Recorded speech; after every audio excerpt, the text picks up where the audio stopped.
Hi there. Welcome to Winthrop's Hot Topics. I am Eric Gaynor, and I am joined by our amazing host, John Macero. Thank you, Eric. Former superintendent of schools here in Winthrop and elsewhere. Yes. All over the North Shore, we should say. Well, let's not go to the extreme. I was in Stoneham after I left Winthrop, retired in 22, and then I did go back to Melrose for a year, but I am retired. So you are the perfect person to host this particular episode, because we're going to be talking about the upcoming override, which is going to be taking place here in Winthrop on November 5th for the school department. And we are joined by two very special guests today. We have the Assistant Superintendent of Schools, Lori Gallivan, and Thank you for having me. And it is an honor. Also a pleasure to have the Chair of the Winthrop School Committee, Jen Powell. Thank you both for joining. Thank you so much for highlighting this topic. I'm very excited to be talking about it. It's something that has been a topic of discussion since I got on the committee 6 years ago. And here we finally are moving ahead. So thank you.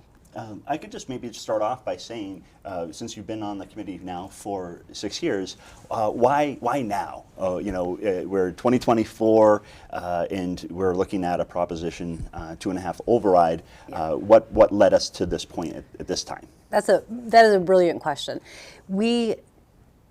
All of the times that I have been here, we have been underfunded. And by that, I mean, we look at what we need to open the doors, level services straight out. And you say, we need, whatever it is, a $1.5 million, $2.5 million over our last budget. But every year, the town does not have enough for that. So we're not even looking, we always do two budgets. We do the needs-based budget, which is what we would like to have, the things that we feel like we really should have as a district. And then we have this level services budget. And the town just simply has not had enough money, even for level services. So that means every year we go into the school year with a virtual deficit. Through very smart funding and through our very careful financial planning, we're paying the bills. I don't want to indicate that we're not, we are paying the bills, we're covering our costs, but we're doing that by having to scrimp and save and not do the types of programs that we really feel our students need. And so here we are, we were able to get extra funding through COVID, through the ESSER funds, and that allowed us to put off having to come to the public and ask for more money. But we are now at a time when those ESSER funds are ending, and there is no more extra money coming into the town, and so we're at a place where if we don't do this now, we will not have enough money even to keep up with the services that we have. Right, and the ESSER funds, though, primarily came out for purposes of, because now when we first went through COVID, we were doing homeschooling. Right. I mean, we were doing all of this online, and everybody needed to have a computer. Everybody needed to have the opportunity to do that. So I don't know if, Lori, if you want to talk a little about that, what you did with ESSER we had funds. 3 rounds of ESSER funding that came out right when COVID started in 2020 into 2021, and then continued until this September 30th is the deadline for ESSER funding that goes away.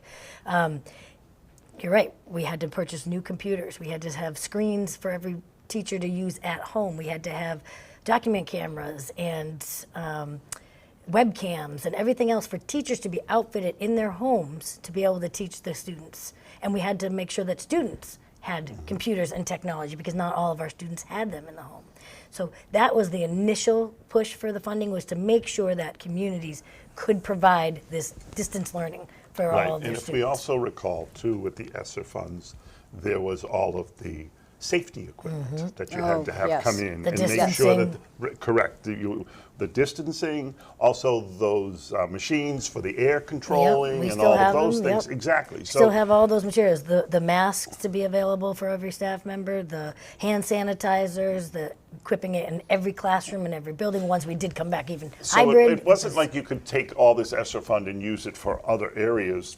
You weren't really adding, when it comes to personnel and stuff, you weren't adding things because Right. you had those types of Right. funding things. Right, and you know, districts were allowed, by the time ESSER 3 came along, we had to develop a full plan, which we did. We asked for family and parent input. We had boards set up at the schools during all of their back to school nights, where parents could use like red dots and put them on the areas that they wanted to see the funding be used for.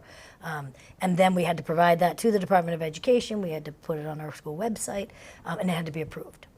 And so that's how we've been able to, over the last few years, like Chairman Powell was talking about, be able to provide after-school programming, MCAS support programs for students. All those things were things that parents wanted to see the funds be used for. And they were approved as part of our programming from ESSER 3, from DESE. So we were able to support those programs for the last 3 or 4 years. Correct, yeah. But that was not money that came out of our schools' budgets. Those are funds that came out of our ESSER funding, which is going to be gone. And we want to be able to provide these things like we have for so many years because so many kids, need it. Well, Right. exactly, and that part of the issue here is that we're all cities or towns run our own budgets. We get what we get from the Chapter 70 funding. We have all of that come down, but we still have to create these schools. We want to give our students the same opportunities that every student has across Massachusetts. And so we have a lot, it's really difficult to continuously increase those, that funding. Right, and those opportunities. Without getting that support. Part of what came out of ESSER as well is when we came back to school and we were trying to focus on any gaps that had been created because of the time that was lost for students in the in-person environment. Many parents who have had students at the Fort Banks will know that for the last 3 years, we've had an 8th, 1st, and 2nd grade classroom in order to alleviate some of that learning loss because of the, and to keep the class sizes small. Those both went back to 7 classrooms So I was this going year. to ask about this year. Because those positions, the funding isn't there to we didn't lose any people because we were able to do it because of attrition and retirements and those kind of things. But the classrooms are now 7 first grades, 7 kindergarten, 7 first, and 7 second. And last year there was an 8th first and an 8th second grade in order to try to,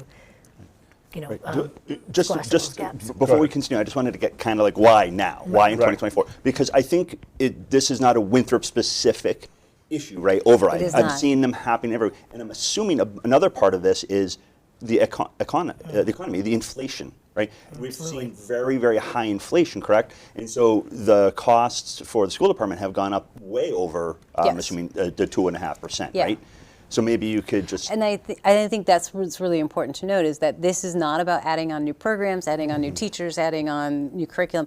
This is about keeping up with costs. And yes, our costs have continued to outpace what we've been able to raise. Inflation, pure bottom line. The lights cost more. Think about your own home. Your insurance costs are up. Your repair costs grocery are up. Your store. maintenance is up. The food costs are up. All of those costs are up. And we're limited to 2.5% increase across the town. So, Yeah. And I know for a fact, this past year, we had to go and increase transportation cost, and the out-of-district tuitions went up by Yep, 14%. Whoa. yeah. Yep. 14%, And- the state allowed them to go up by 14%. Wow, okay. And by going up 14%, you're already 11.5% in the hole. Right. And health benefits went up 9.5%. 9.5% and the school department is the largest department in the town. And that is now part of our budget as of last year and this year. It's new that we are now controlling our own health benefits as part of our budget. So a 9.5% hit this year for the first time for us was eye-opening because we never expected it, but it's not in anybody's control. It's nobody's fault. It just is what it is. But now what we normally would be getting from the town is not going back towards the level service budgets, going towards those benefits. Right. And I do want to make a point that you said earlier when you talked about attrition. It's not, we might not be saying, oh, well, this person is no, we had to, let go of 3 people. But what happened is those 3 people might have retired or resigned, but we chose not to fill those positions, is what I'm hearing. And so therefore, that's you're losing Positions, not here. necessarily bodies, Correct. right? Right. And that means that those class sizes are larger. Right. I mean, there's a lot that's happening on that stuff. So there's things currently happening Yeah, now. and because Superintendent Howard was, so forthright in paying attention to the budget and what was going on. She froze the budget in like early January, February, which just meant that anything that was going to be purchased had to go through her. So that Correct. only emergency purchases were made if things were, if we had enough of this, we didn't have to order. A lot of people, schools get in the habit of ordering things at a certain time so that they're replacing things on a regular cycle. If we could wait for something, she was going to wait till we could see what kind of need we were going to have getting ready for the FY25 budget. So because she was able to do that, it made a huge difference in being able to keep all of the people that we needed to staff ourselves this year and still make the necessary cuts that we had to in order to open the doors for this school year. How did we arrive at this amount? This figure may be. What is the amount for the 4.9 million. 4.9 million. 4.9 million, and that's another very good question, because this has been this was a big debate among the school committee, and I've heard different scenarios, because it is a lot of money. I can't deny that we're asking for a big number. It is important to keep in mind that that is for not one-time increase. Our budget isn't going to go up by 4.9 million. That is to be spread out over 3 years, so that we will have. We anticipate the town not being able to make up for the next 3 years at least. We're going to see if we can extend that a little bit more. But we looked at as I said, we've had these two budgets. We've had the needs-based. We've actually had three budgets, the level services needs, and then the move ahead budget, which was adding on things, and the new programs that we would like to start, the new teachers we would like to add. Some of it was basic things like social studies in middle school, which I don't even want to say that that's a move ahead. That should be a needs, but when you're looking at what happened.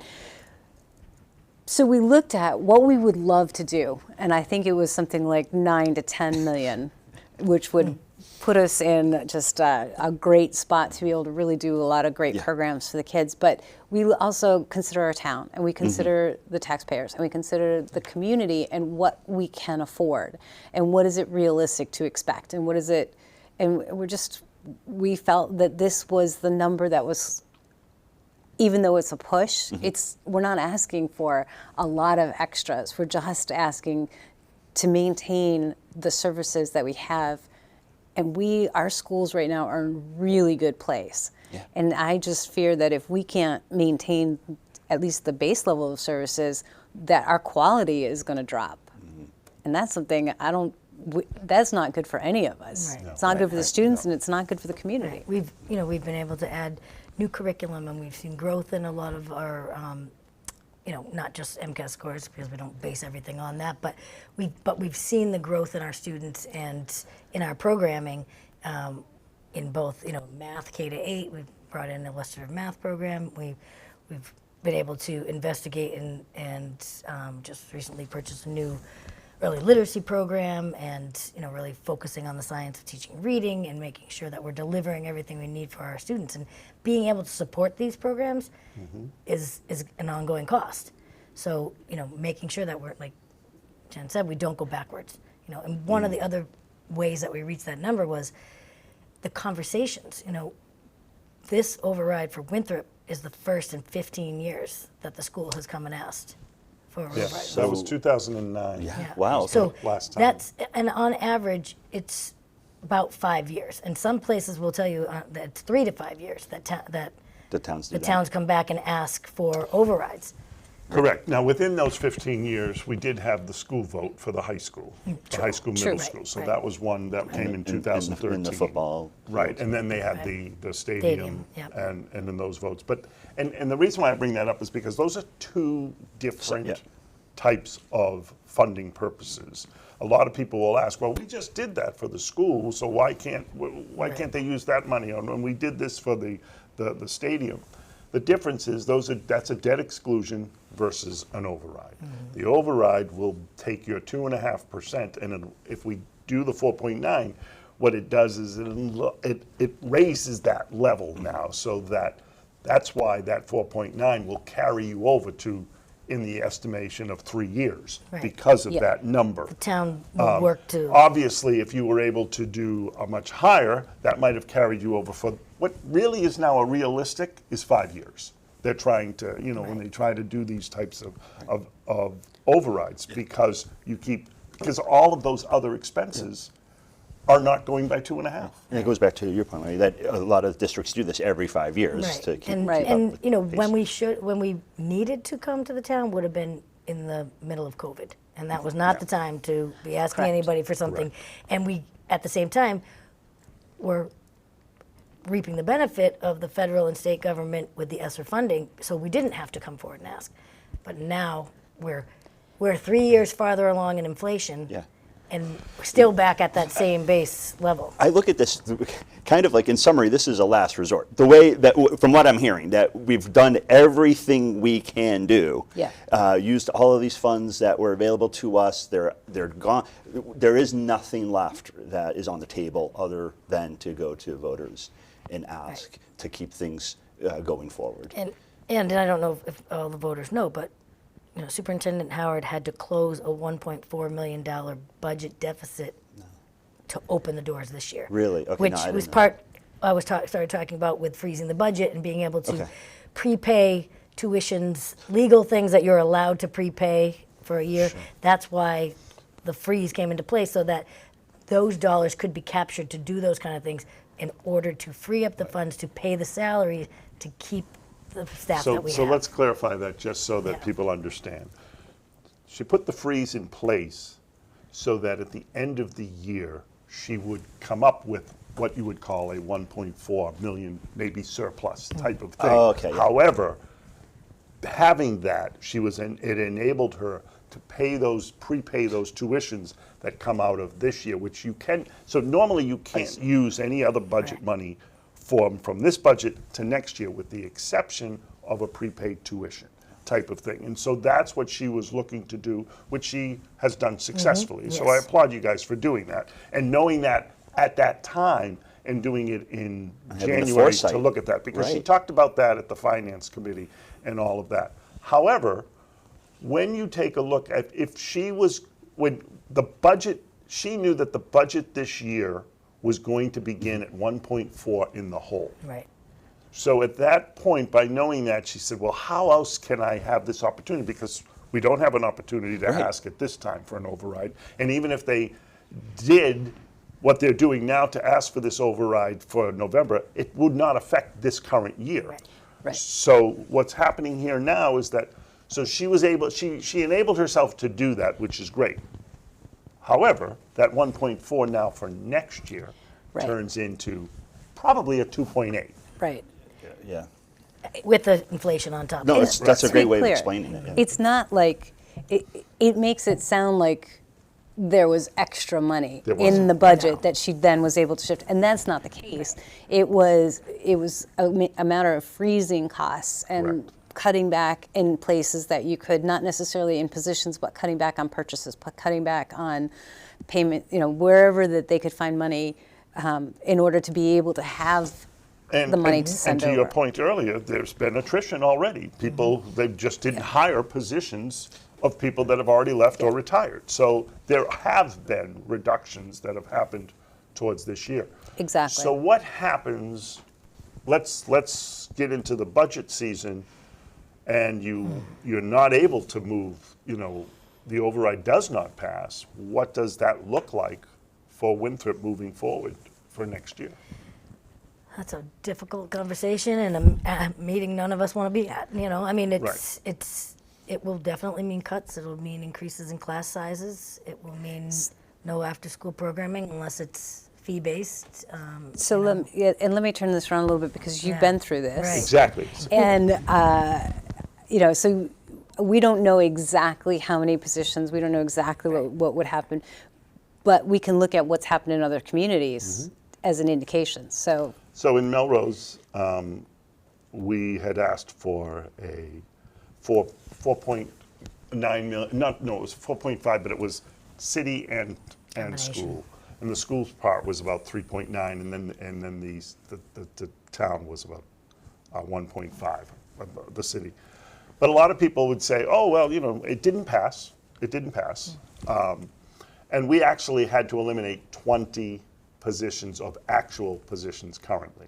So those 20 positions are not there, and it wasn't reduced by attrition. We actually had 20 bodies that were let go. And I want to say that because I've heard that people have said, oh no, Melrose didn't lose anybody even though they didn't get the override passed. That's false. We lost 20 people in that role.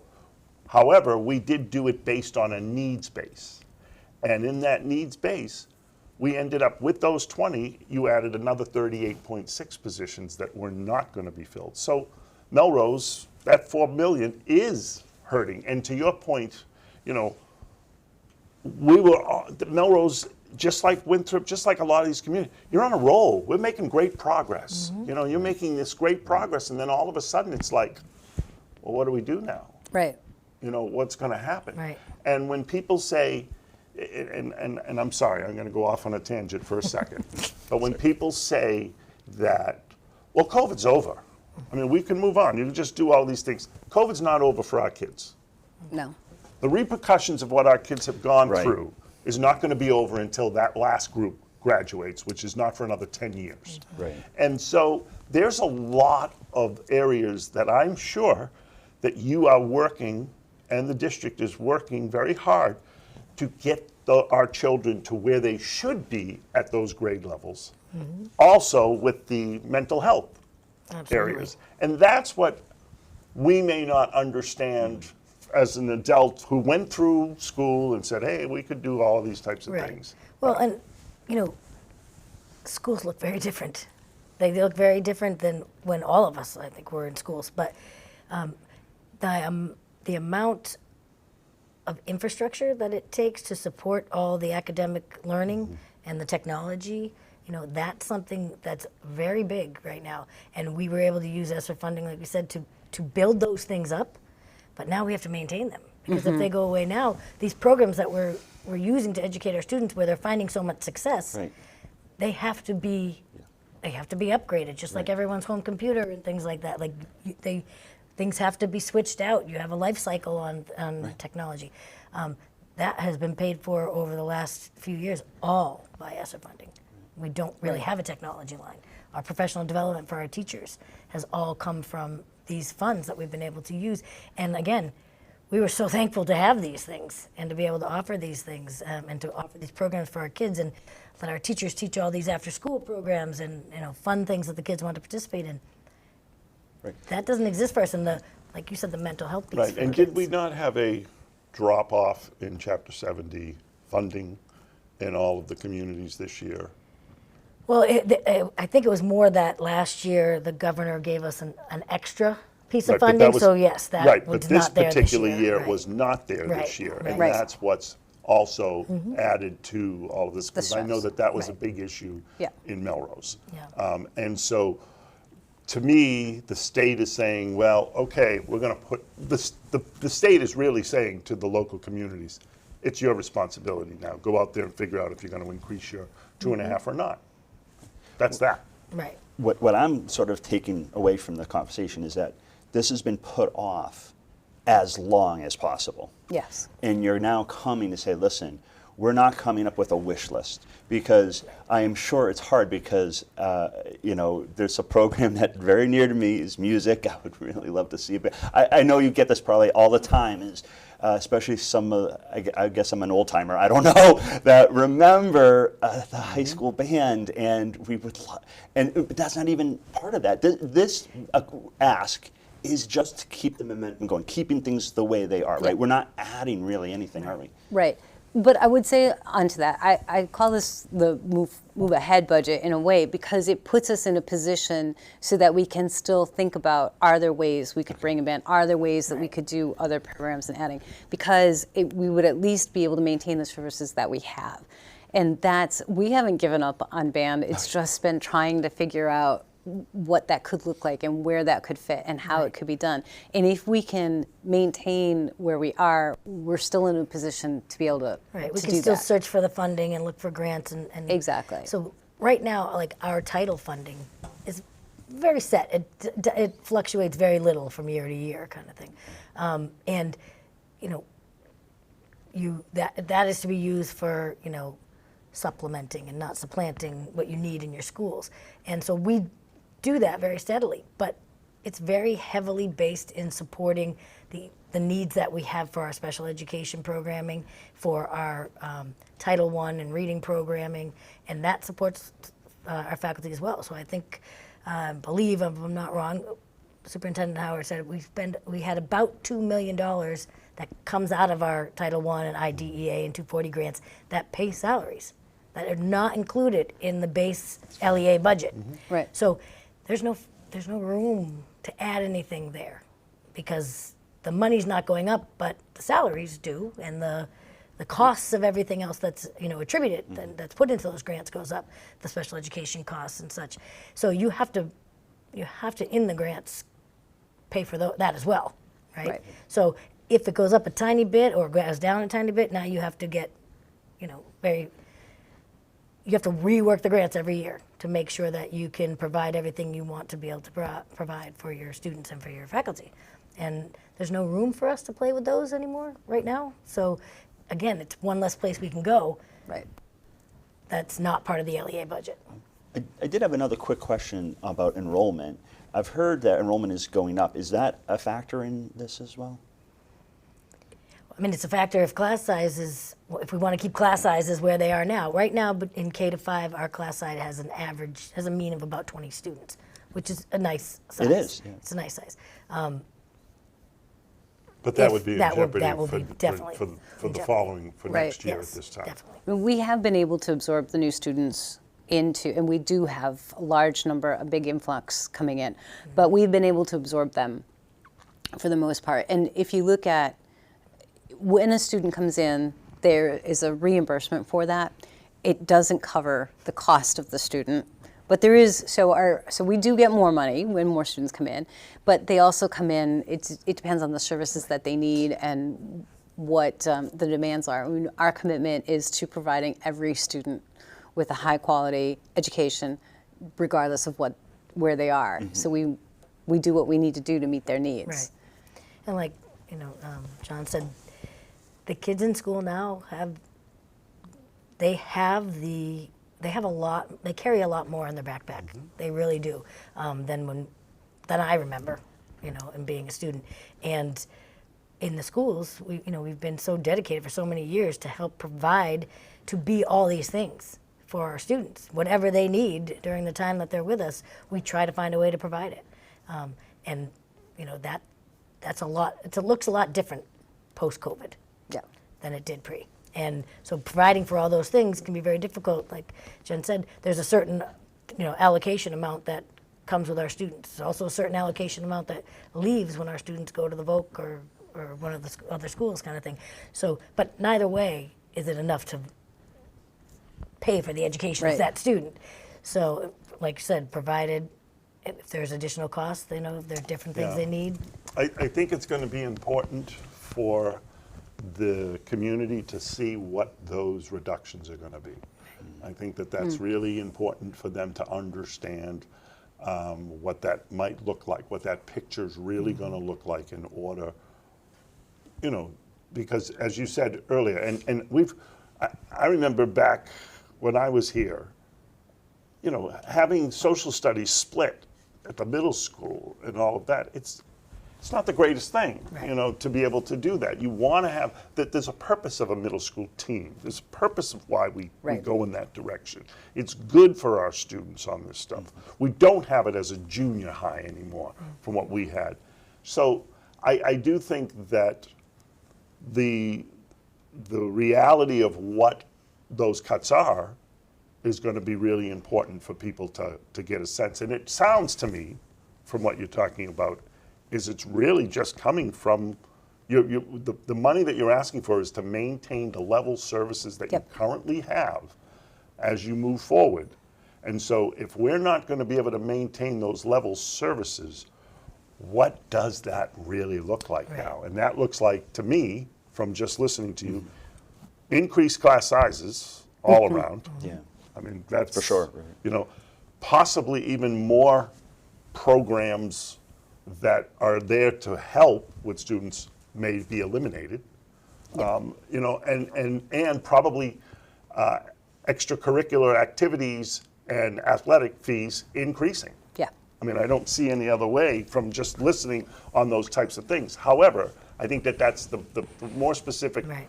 we can see that as they go for people to have a better understanding of what that looks like on So November 5th. from the class size perspective, we talk about class sizes generally, but think about the second grader walking in who is maybe under stress from home, maybe things are a little bit challenging, and they're walking into that classroom and they're struggling to understand what's going on. They're struggling with the reading. They're struggling with being able to get along with their classmates.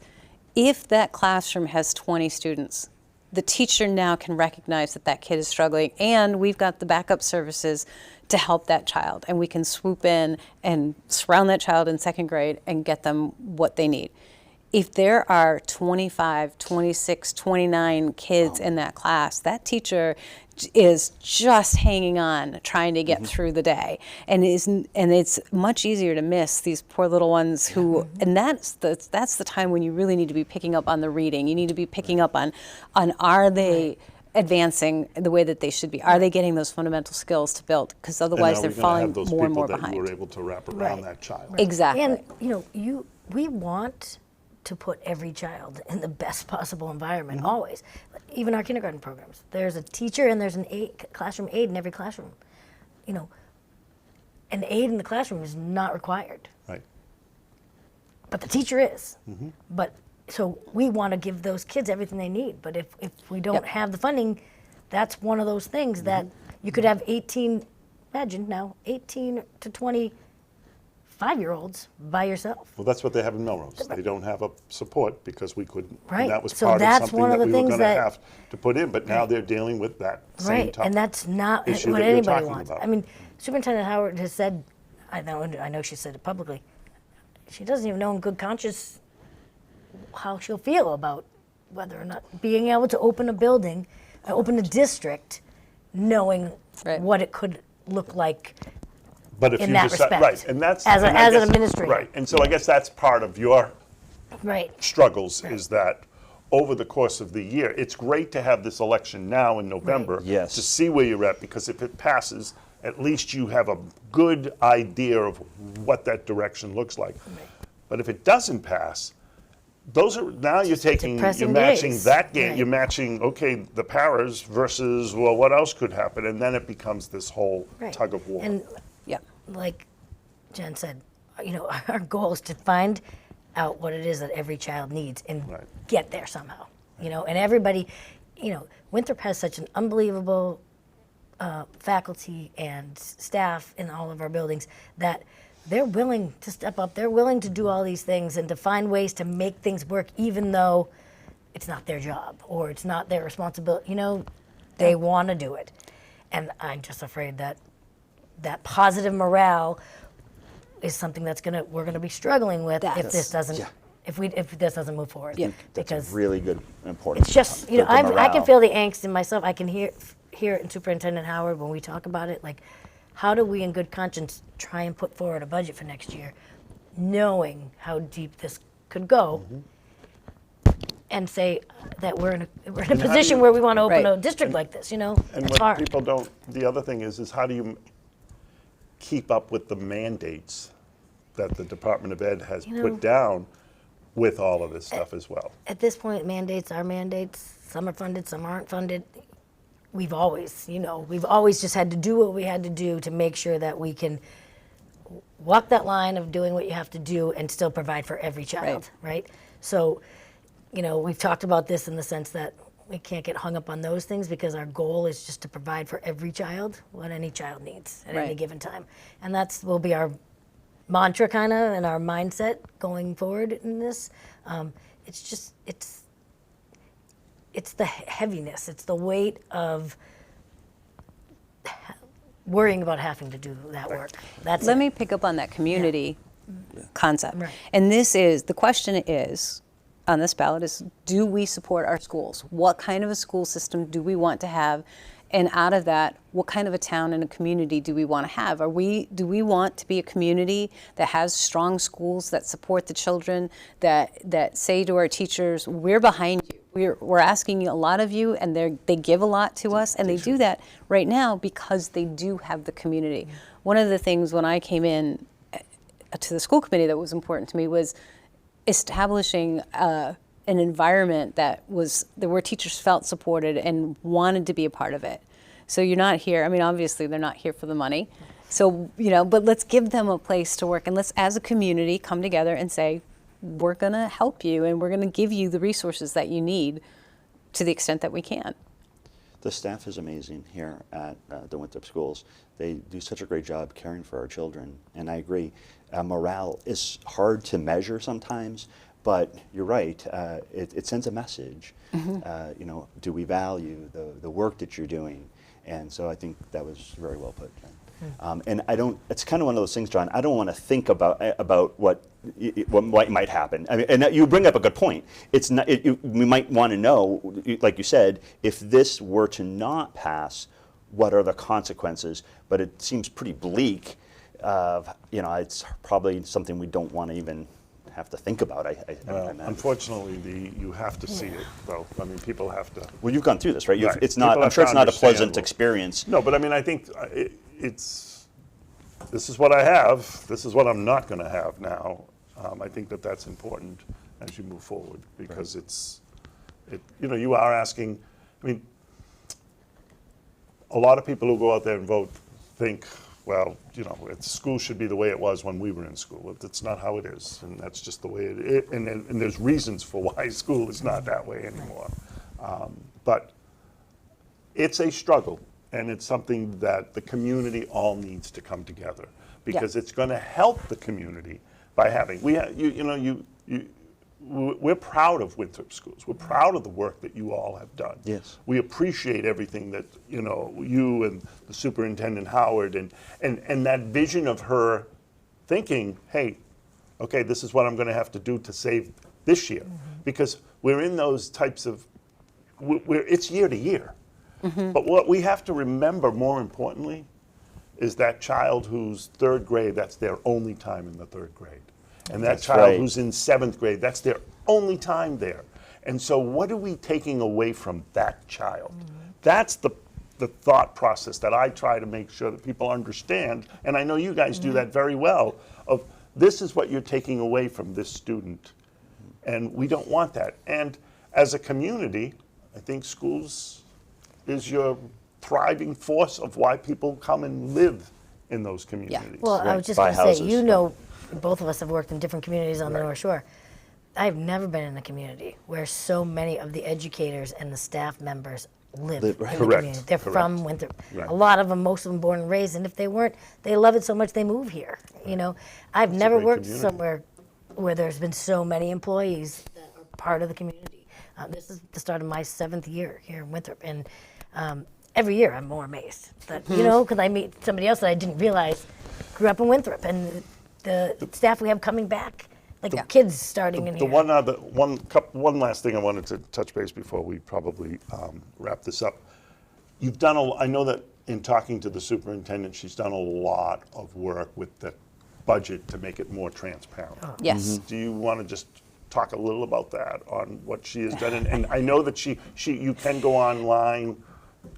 She's working on that to make sure that people can see how it works and stuff. So one of the things that Ms. Howard implemented, which I think was brilliant, was she, instead of taking last year's budget and adjusting it based on what your projections or thinking would be, she completely started from scratch on the building level, on the teacher level, and everybody put in their requests and what they thought, and then that went to the principals, and then they put in their budget and their requests. And so you really, every year she builds it from the ground up to see this is really what we need. Not what we bought 10 pencils last year, this year we only need 5, or this year we need 15. So, and that is all available and very, again, in the interest of transparency, so people can see exactly where that money is going and what's happening and where the increases are. And then on the town level, that's what we build that up to go to the town, and we have always asked for more than we know we're going to get from the town, because we felt that it was important for the public to see what we think, what the schools really need. And then the town gives us what they've given us, and we've had to deal with cutting and reducing. And again, transparently, I think that we have tried to, as a committee, be very clear about what has been cut every year and how the money has been moved around and shifted around. Because this is our money. I think This it's is- important too, because again, being in different districts on the North Shore, our budget is 85% staff, 15% supplies, materials, and the costs of supplies, materials, everything that's gone up, we had to calculate for that each year and everything. It still is this big, and we don't have layers. No. We don't have coaches. We don't have, specialists. We don't have department heads. We don't have any layers like the surrounding communities have. So when we're talking about the impact on our schools, we're talking about direct influence, direct line to the students, because there are no layers. There's nothing, you know what I mean? When you compare it, and I know Melrose, I know Stoneham, I know the different levels of layers, they just don't exist here. No. And Well, I know that's- that when from people being look here for- in Winthrop. Right, right. And So coming when- from Revere to Right. Winthrop and then realizing you don't have, Right. I mean, we actually put in assistant principals when I came here. We actually put in certain things and Right. took a lot of heat for it. But Right. we had, Right. we had evaluations. We have to have support. Right. You have to have these items for That's your what I mean. students. So for people who don't or haven't worked in the Winthrop Public Schools or don't understand the structure of the schools, it's important, I think, for them to look at that, compare it to a Revere or a Saugus or a Melrose, just because I know those and Stoneham. There's nowhere to go, except what's going to impact kids, and that's what we're so fearful of. Well, I've got to say, go back to the zero-based budgeting. That is unusual because it is so much work to do. It's very cumbersome. Anybody who works, in finance will tell you that it's more typical to just take last year's budget, make some tweaks, put some percentage changes, and there you have it. The fact that you're going through this, like you said, from scratch, you're really making sure that every line item is actually what you need for that year. But it's very time consuming to do, and the fact that you're going through that kind of granular level is quite impressive, I have to say. Well, I have to say that credit all goes to Superintendent Howard, and she knows that budget inside and out. She knows where everything is. I mean, she literally designed this new format with help, to do it. But it's a it's amazing. great budget. It's amazing. From But being on the finance committee, it's a great budget to review. she knows all of it, and that's why this is so difficult. That's why these conversations are so difficult, because she knows it in her mind and in her heart what the impact will be. Firsthand, because she's building this every year, and she's working with myself and the SPED director and all of the principals, because the principals know exactly what's in their budget, and they know exactly how they have to structure it to make sure that they can provide what they need for their staff and for their students, and be practical about it. Right, and be held accountable. Be held accountable. For sure.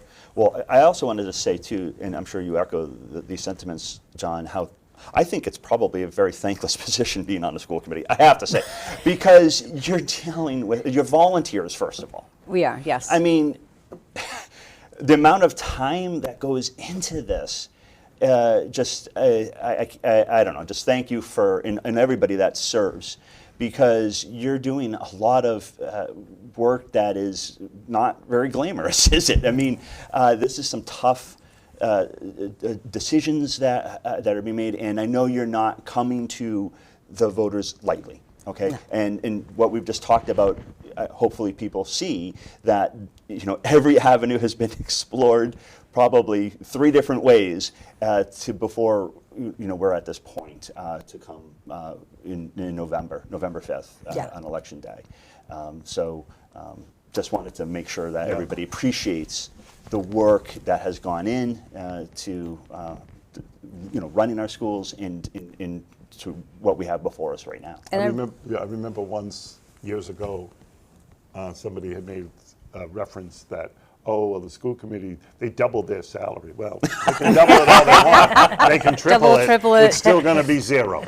It's really, and we really do have a very strong committee. So I really want to emphasize that every member of the committee we've deliberated this, we're on board with this, we're supportive of this, and it's because every committee member has so committed and dedicated to providing the best service for our schools. So. Well, we appreciate all the work you guys are doing. We know that, I think it's important to get this information out there. This is a big decision that's going to happen on November 5th. We have a lot going on November 5th, as we know from the country perspective and the state perspective. But I think that people need to remember that this is important for local and how important that this is going to be to move forward on it. So Tuesday, November 5th. Let's just get that into people's... It's election day, right? So it's the same day as voting for president. And I'm sure a bunch of other... I don't know, I'm actually not that political. So Well, you're going to vote for the president, you're going to vote for various state positions, you know, like your state rep, your state senator, and all other state positions that they have. But more importantly, normally there's not a local question on the ballot on a that's right, because we're usually the federal, odd years. on a federal or state year. But in this particular case, to your credit for getting this information in, for getting this to get placed not on have the a special, ballot, so it's not costing an extra amount Exactly. of money because it's on the ballot, and it gives the opportunity. So we don't want people to miss that too. That you know, it might be, you might have to flip it over, but make sure that. And we want people to reach out. People who have questions that are, you know, I was going to not ask, sure. what should they do if they had questions when they watch Or more information. Well, we have a committee that's been put together that they'll start to see things coming out, and there'll be places that they can either go for a forum. So the or they can town, ask so there's a questions. local committee from the town. Right, it's a citizens steering committee. Okay. And they are really driving the efforts, and they're just a really strong group of people who are Passionate believe about in our this and schools, passionate about our schools, and they are looking for support. So anybody who's interested should reach out to that committee. Okay. And for questions, would it be fair to say that people could email members of the Yes, school committee? yes. All of us are open to having questions and happy to have conversations with people. And Lisa Howard, our superintendent, is as well. So we definitely want this. Again, we pride ourselves on being open and transparent, and because we feel this is a community effort. This is not the board. This is not, you know, this is a community. Right, we're helping to feed the information that's needed for this group of citizens that's driving this, to be able to inform as many as possible. Well, thank you for being here, because I think I found this to be very informative, and I want to thank our viewers for watching, because you really gave a lot of really good information right now. So I think this was really helpful. Good. Great. So, and I want to thank you, and I want to wish you very much big success. I know school's right around the corner. It's going to happen at any moment. Teachers come Monday. That's great. This may be running after that, but we're excited for a All the great best school for a year. great school, exactly. And wish you all We're the luck. looking forward to it. And I know it'll be wonderful. You've got strong leadership, strong principles. Winthrop is a very good system. People need to understand that. And you have great people in charge, and our kids do very well there. So let's keep that support moving. But thank you both Thank you. for Thank you for being having us. here. Once again, we were joined today by Chair of the Winthrop School Committee, Jen Powell, Assistant Superintendent of Schools, Lori Gallivan, retired superintendent co-host, Man About Town, John Macero, Eric Gaynor. And I also want to just thank very quickly everyone here at WCAT for their assistance and helping produce our show and getting it telecast, in particular station manager Mike Cabral, for all of his incredible help and support, as always. And I want to thank our viewers for watching, and we appreciate that. So take care. Goodbye.